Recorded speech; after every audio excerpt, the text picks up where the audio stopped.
So Donald Trump will make a campaign stop in Davenport, Iowa on March 13th, his first trip to the Hawkeye state since he launched his 2024 White House bid in November. His campaign announced the visit just hours after Florida Governor Ron DeSantis said he's visiting Iowa. They are 3 days before Trump on March 10th for his book tour.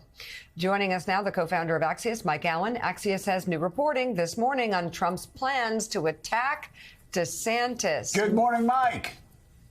Well, good morning, Joe and Mika. And first things first, happy Friday.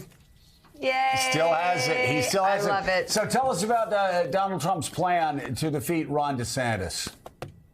Yeah, Joe, this is a great contest to see who can get in whose head. So Donald Trump is trying to scare Ron DeSantis out of the race. He's trying to rattle his self-confidence, his support. And that's why he, according to conversations he's having friends with we've talked with, is going to be going after him, amping up the rhetoric. And Mika, Joe, why this matters is that Trump thinks that Florida Governor Ron DeSantis is the Republican who is most likely to go the distance. He can imagine the Republican primary winding up as a two-person race. And so he's trying to use his fear factor against DeSantis. And, of course, you well know the reason a lot of those candidates aren't attacking Trump is they know what will come at them. And in the case of DeSantis, here's what's coming after him. Trump's going to talk a lot about his past.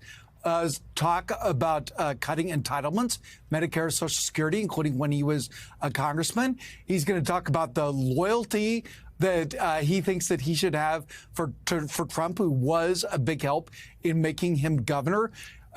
Trump has been truthing, as he calls tweeting on his platform, Truth Social. He's been talking a lot about Paul Ryan, trying to say that DeSantis is a lackey of the former speaker and shares his views. He's going to go after, ironically, DeSantis to say that he was too cautious about COVID. Of course, largely the rap on the governor is the opposite.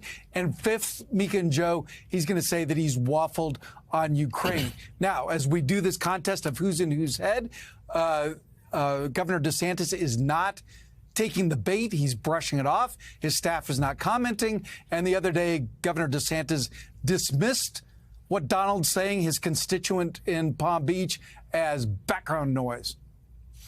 Hey, Mike, it's Sam Stein here. I'm just sort of curious of those five. A couple of them actually say more about Trump than DeSantis.